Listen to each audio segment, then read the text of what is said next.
जय श्रीमन नारायण। ए पर जे टिप्पणी हम करे जा रहल बा रामानुजदास श्रीमान गट्टू वेणुगोपाल स्वामी जी के द्वारा दिहल गयल बा। अध्याय 5 कर्म संन्यास योग श्लोक 3। ज्ञेयः स नित्यसन्न्यासी यो न द्वेष्टि न काङ्क्षति निर्द्वन्द्वो हि महाबाहो सुखं बन्धात् प्रमुच्यते। ओम।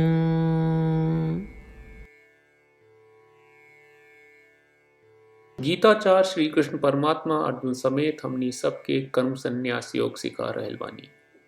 अर्जुन आपन दैनिक निर्धारित कर्तव्यन या कर्मन के ज्ञान के साथे हम आपन देह से अलग बानी आत्म साक्षात्कार प्राप्त करे के इच्छा के साथे और आत्मा के अलावा कौनो चीज के प्रति कौनो लालसा या घृणा न राखल के बाद भी रउआ के अवांछित परिणाम भी मिल सकेला।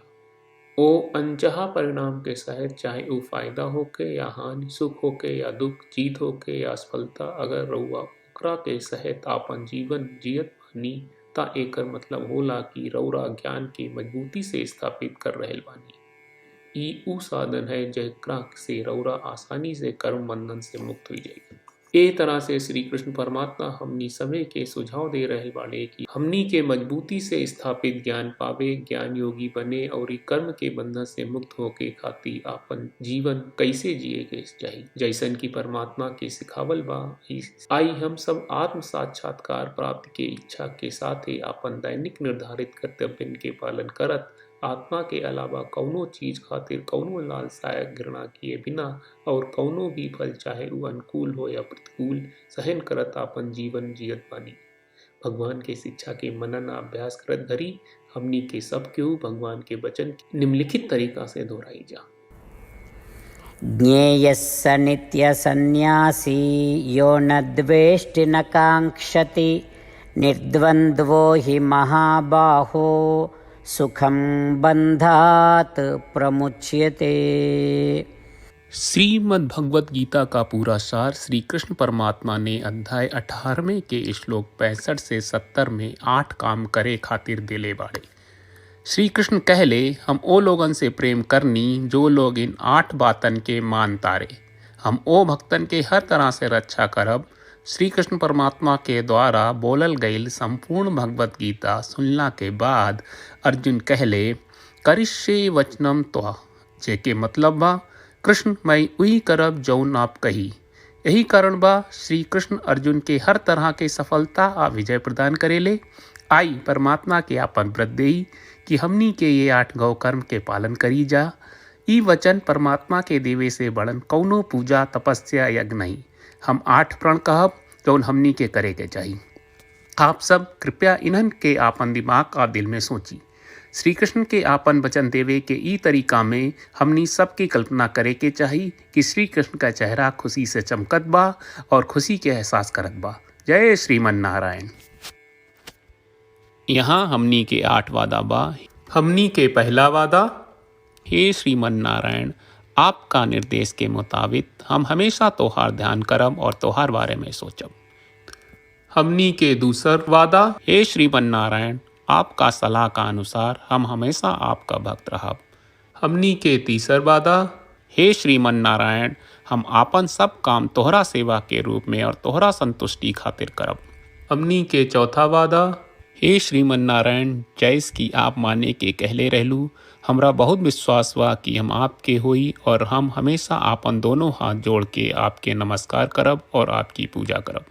हमनी के पांचवा वादा, हे श्रीमन नारायण हमरा के तोरा बात माम एकम शरणम ब्रज 1866 याद कहले जहाँ आप हमरा के आपन का अर्पित करे का कहा। श्रीमन नारायण मैं हमेशा तोहरे शरण में रहब।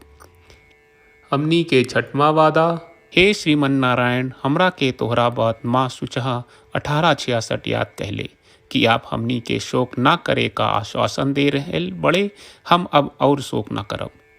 हमनी के सातवां वादा, हे श्रीमन नारायण, आपने हमरा खातिर श्रीमद् भगवत गीता के वितरण करके हम सबके कृपा कहले और आशीर्वाद दहले बा। हम वादा करत बानी कि रोजाना कम से कम एक श्लोक पढ़ब या सुनब। हमनी के आठवां वादा, हे श्रीमन नारायण, आप गीता के पूरा मानवता तक ले गयलू।